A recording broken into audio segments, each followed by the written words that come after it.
Recently, I've been playing a game called Lethal Company. This is a co-op horror game that recently came out as an early access title, made by one man named Zeekers. Wait, is he a dirty goddamn fur? This has been the most that I've actually laughed out loud while playing a game in a while. It's just pure dumb fun, and I want to talk about why I think that is.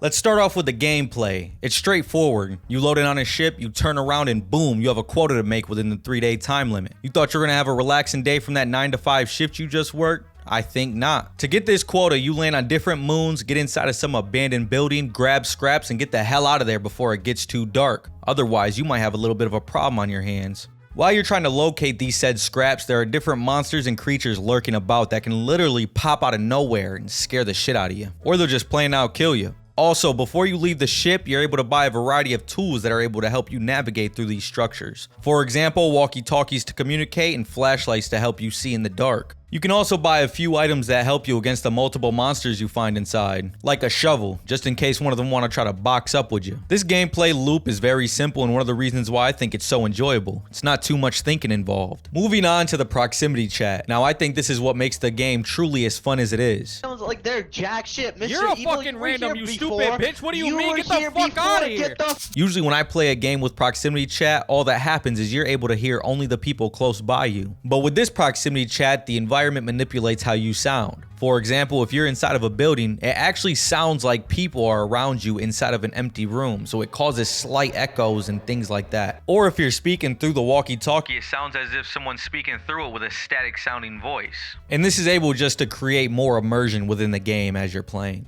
Another thing about this proximity chat is as soon as someone dies, the mic immediately cuts out. So you could be walking along with somebody collecting scraps and talk, and then all of a sudden they go silent without you even realizing what happened. And with this can bring so many funny moments. It essentially turns everybody into a voice actor, especially when they're running scared down a hallway screaming and all you can hear is the echoes through the walls.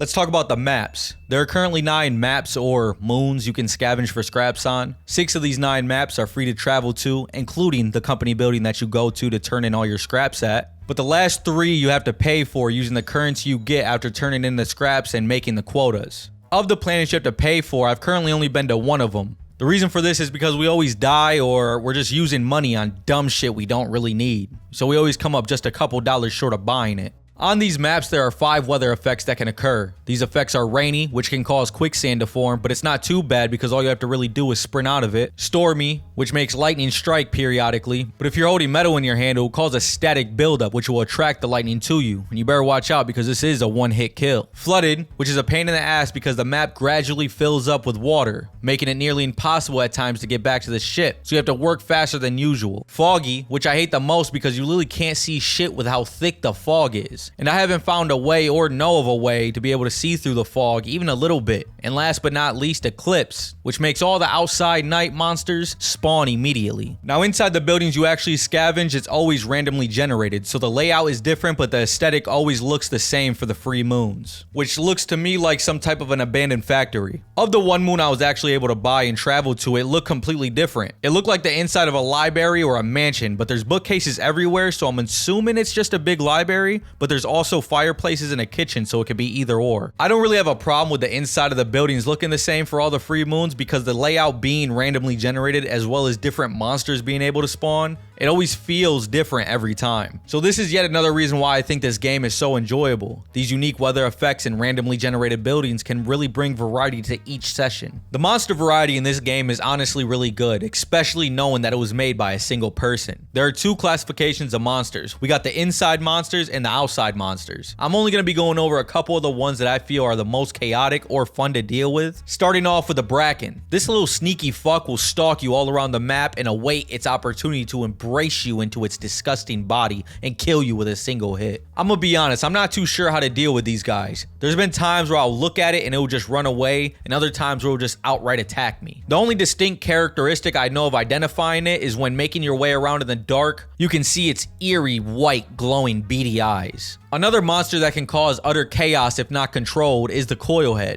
This Toy Story ass villain is huge and fast. The thing about this guy is you have to look at him in order for him to stay still and not kill you. Now having a single one alone on the map isn't all that bad, but the thing is more than one can spawn. And if you're unlucky enough to have 2 or even 3 spawn at one time, just know you're fucked and you might as well get out of there as soon as you can. The last monster I'm gonna touch on is the Thumper. And oh, this motherfucker right here is not to be trifled with. As soon as you lock eyes with this beast, it's on and popping. He charges at you with the speed of light, inciting some of the worst jump scares I've had in this game so far. Wrapping up, this shows that you don't need complex gameplay or amazing graphics to make a fun and engaging game. All you need is some dumb fun with a bunch of dumb people, and you can have something to play for hours, cracking jokes and getting spooked.